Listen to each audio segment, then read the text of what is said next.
Clasificación B, bajo supervisión de un adulto.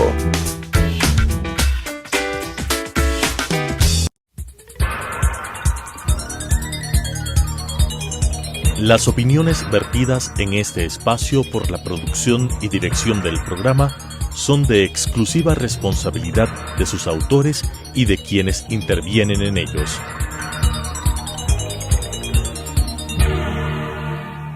Telesucesos Canal 29 presenta Enfoques, pensamiento libre y crítico. Día a día buscaremos diferentes visiones para la comprensión de la realidad del tercer milenio. Enfoques, un espacio que une noticia, análisis y opinión. Bienvenidos. Gracias por estar con nosotros una semana más aquí en Enfoques. El día de hoy tenemos como invitado a Alfonso Ortiz. Él es secretario ejecutivo de la Corporación Mochica Sumpa. Uno siempre escucha hablar del tercer sector. Alfonso, mira todo lo que pasa en el país, cómo demostrar la importancia de grupos organizados como la Corporación Mochica Sumpa, que trabaja en diferentes áreas, en áreas agrícolas, analizando la situación del país, pero como un grupo de especialistas que analizan lo que pasa. Fuera de micrófonos hablábamos sobre los primeros 100 días del gobierno del presidente Lasso, cómo evaluarlos, cómo analizarlos, pero también cómo ver el equipo de trabajo que debería ser todos los poderes del Estado apuntalando al país para salir adelante. Luego de lo que vivimos en octubre del 2019, estamos por cumplir 2 años de lo que nunca había vivido antes el Ecuador, pero también luego de estar saliendo de la pandemia con todos los esfuerzos necesarios que se han puesto. Por favor, Alfonso. Saludos, Claudia, muchas gracias por la entrevista. Un saludo especial a todos los televidentes de Telesucesos. Realmente sí, los primeros 100 días de gobierno podemos dividirlos en 2 sectores. Uno, la oferta de campaña en relación a la vacunación, que hay que felicitar, ha sido exitoso y creo que ese es un buen inicio en cuanto al cumplimiento de las promesas de campaña. Pero lamentablemente, como lo dicen no solamente las organizaciones de derechos humanos, sino la ciudadanía en general, nos quedan debiendo muchísimo porque en los 100 primeros días también debían haber pensado en la sociedad, en ese arranque que tenemos que tener en integrarnos todos al país del encuentro, que lamentablemente no se ha hecho entre las personas correctas y estamos viviendo consecuencias que nos pueden traer resultados muy negativos.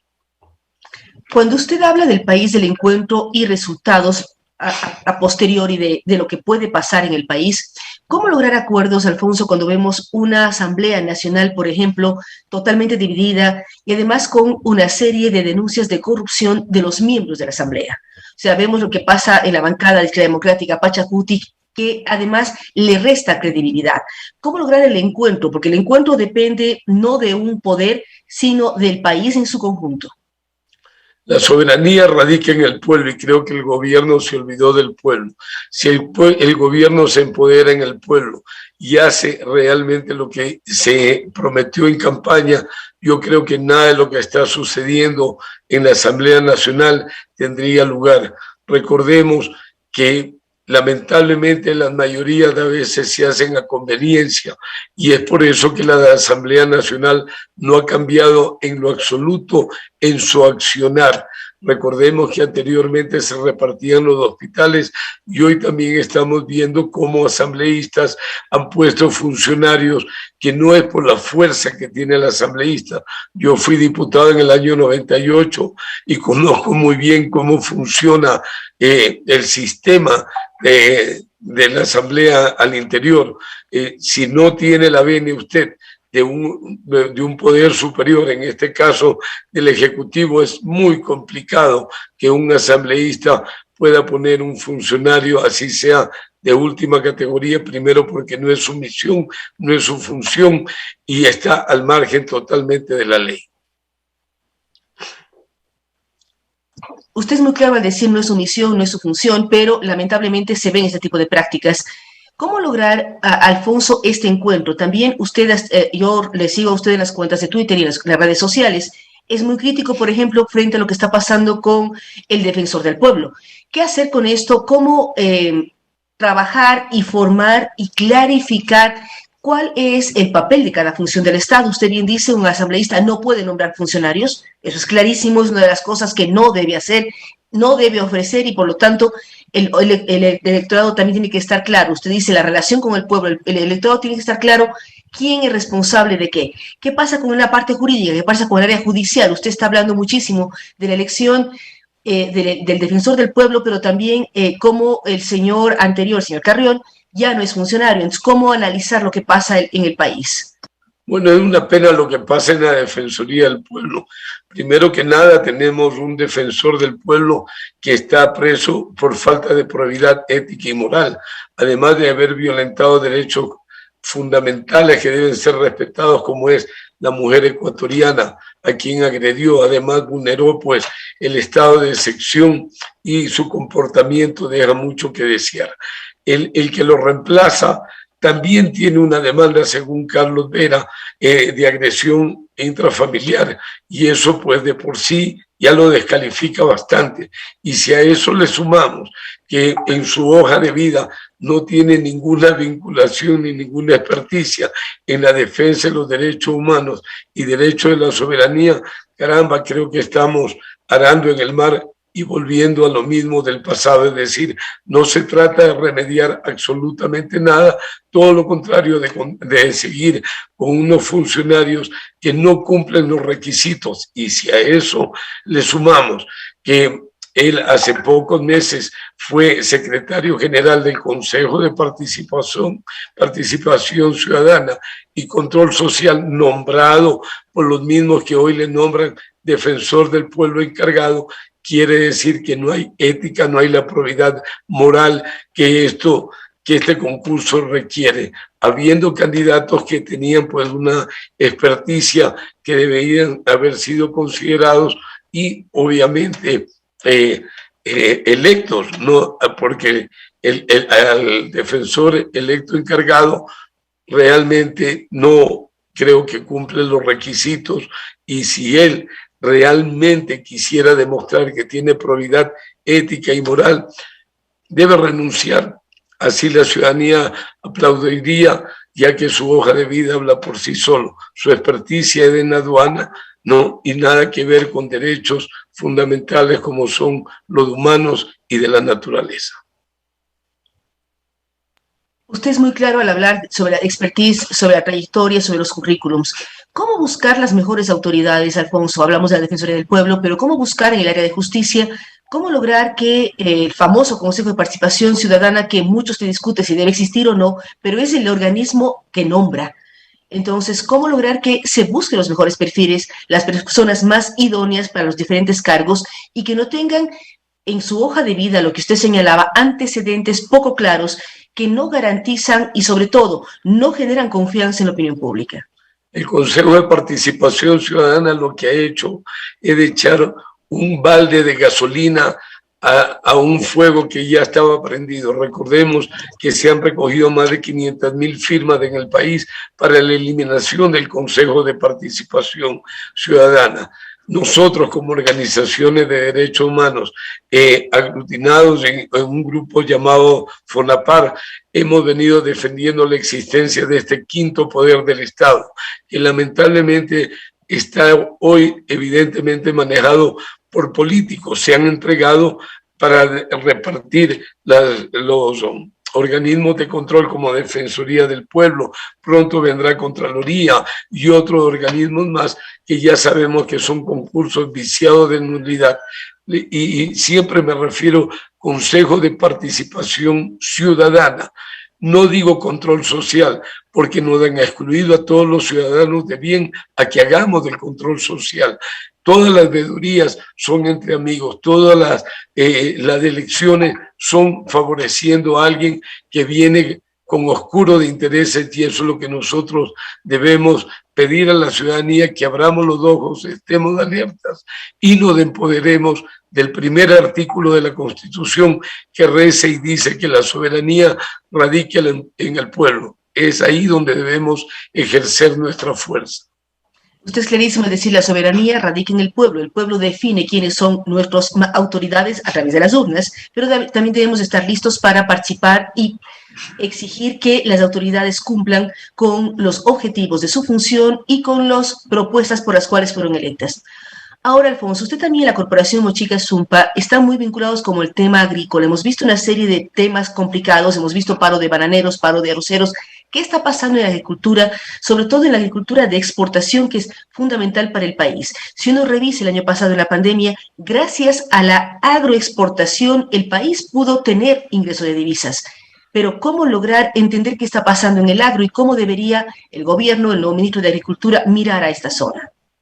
Bueno, es sencillo. Realmente la única opción que tenemos para que el país vuelva a tener esa riqueza y esa estabilidad laboral, descongestionar las ciudades que se encuentran realmente llenas de cordones de miseria, de gente que ha emigrado del agro hacia las ciudades en busca simplemente de poder sobrevivir, porque no se vive. Y el presidente mencionó que Lorenza vive con $20 al mes, lo cual pues realmente me parece hasta un insulto a la inteligencia humana y una humillación a la gente más pobre de nuestro país. La agricultura es el único puntal de desarrollo que tenemos, porque generaría más de 2 millones de plazas de trabajo. La canasta familiar bajaría porque tendríamos gran cantidad de productos, exportaríamos mucho más y tendríamos divisas que favorezcan al desarrollo del país.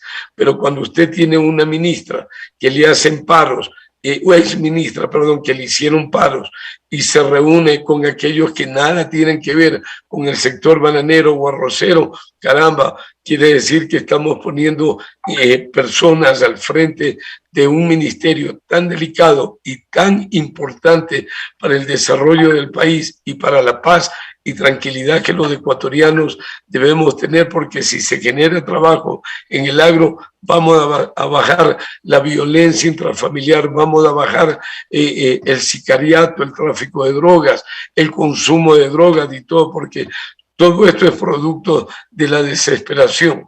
Y actualmente tenemos un ministro que ha estado ausente del país 25 años y entiendo que debe haber seguido la problemática del agro vía internet o vía correos electrónicos, porque es la única manera de que tenga los méritos para estar al frente de tan importante ministerio. El agro hay que vivirlo al día a día, hay que palparlo, hay que saber cuáles son sus necesidades, y yo veo realmente que el gobierno en ese punto específico está fallando en la política de Estado. Usted es muy claro al decir las necesidades del sector agrícola. ¿Cómo lograr que el país, quienes vivimos en las ciudades, miremos hacia el agro? Porque a veces los jóvenes, las nuevas generaciones, no entienden la importancia del agro. O sea, lamentablemente piensan que la leche se compra en el supermercado y no se da cuenta de cómo se produce, lo que significa una granja ganadera, una hacienda ganadera, una hacienda donde se producen realmente los productos que nosotros nos servimos en la mesa. ¿Cómo hacer que también los ciudadanos del país, y con claridad ciudadanos, los que vivimos en ciudades, veamos la importancia del agro y dimensionemos que además de dar plazas de trabajo, empleos, es la base fundamental no solo del Ecuador, del mundo entero? El mundo necesita cada vez más alimentos, y alimentos de calidad como se pueden producir en el país. Bueno, Ecuador tiene tierras privilegiadas. Yo viví los últimos 14 años en la provincia de Santa Elena. Lanzaba una pepa de sandía en terrenos que no había ni siquiera agua y tenía la sandía. Imagínense usted, hay un sector que se llama La Guadita en la provincia de Santa Elena que no tiene agua y paradójicamente tiene el mejor ganado de la provincia de Santa Elena. Entonces, yo no concuerdo mucho con usted, Claudia, en el tema de que la juventud o la gente no esté interesada en el agro.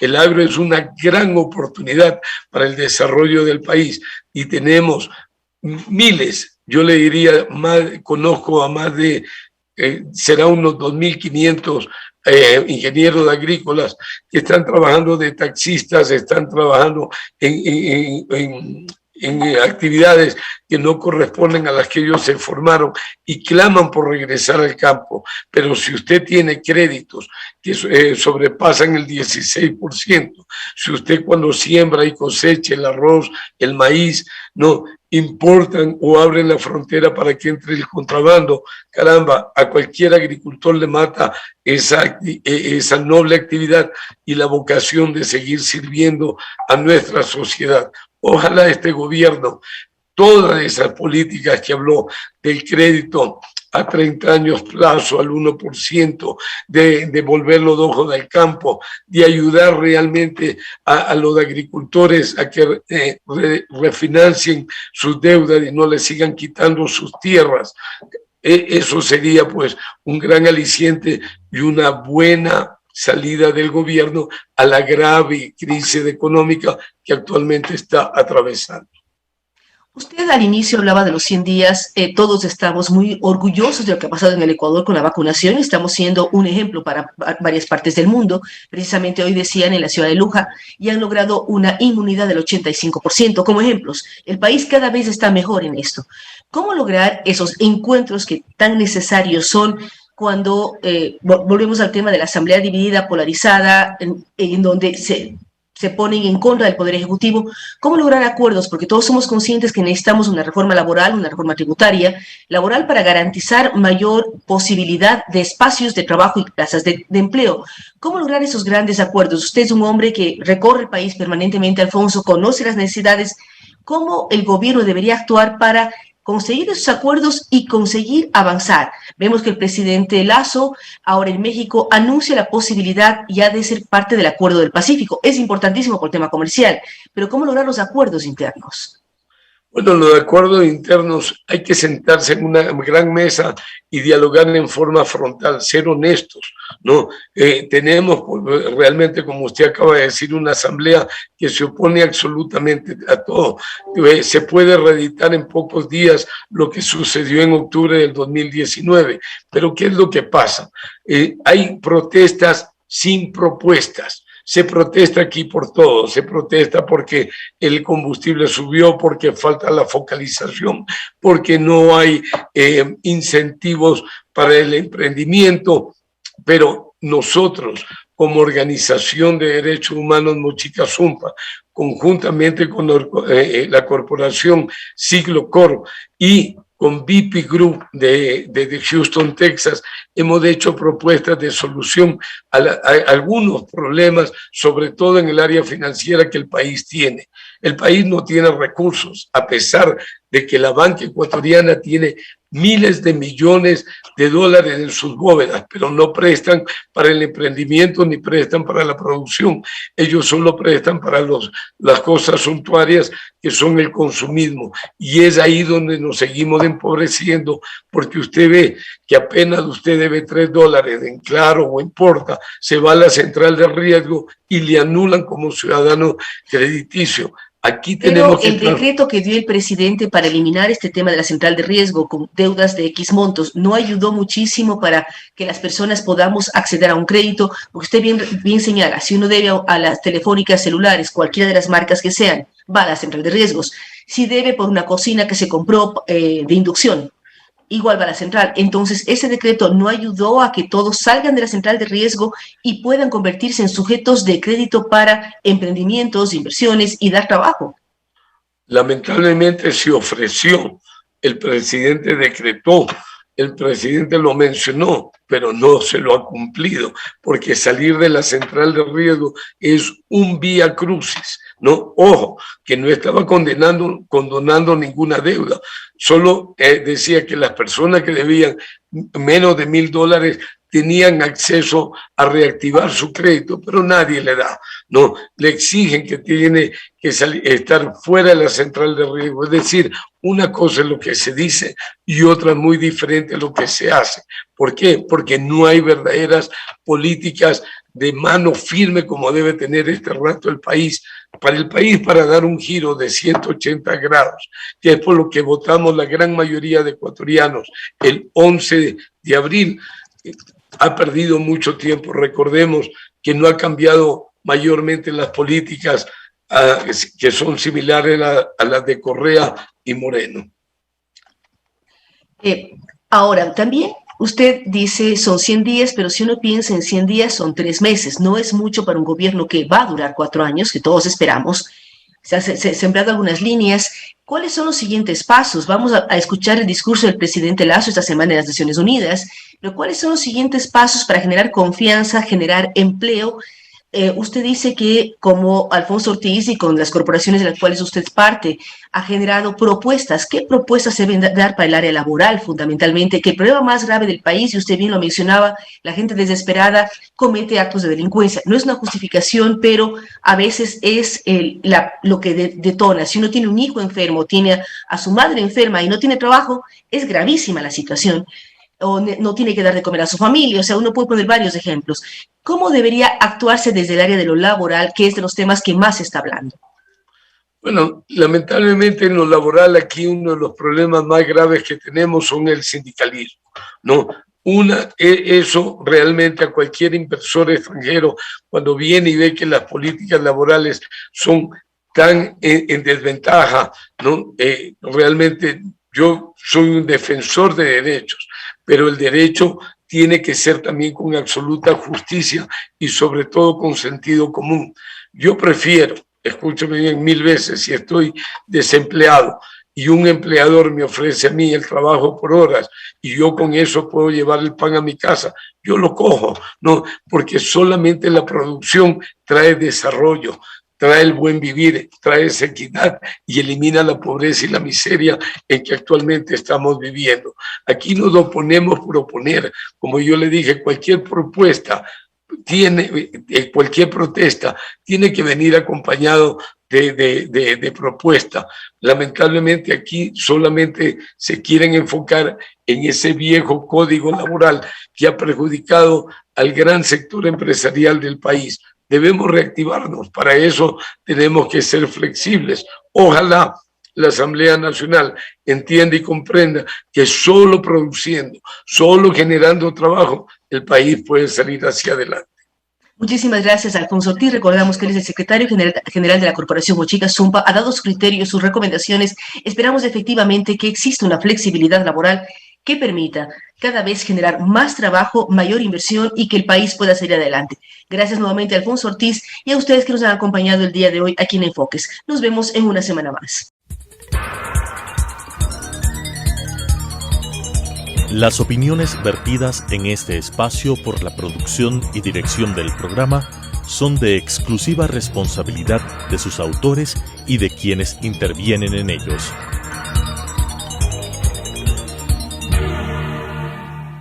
Telesucesos Canal 29 presentó Enfoques, pensamiento libre y crítico. Día a día buscaremos diferentes visiones para la comprensión de la realidad del tercer milenio. Enfoques, un espacio que une noticia, análisis y opinión.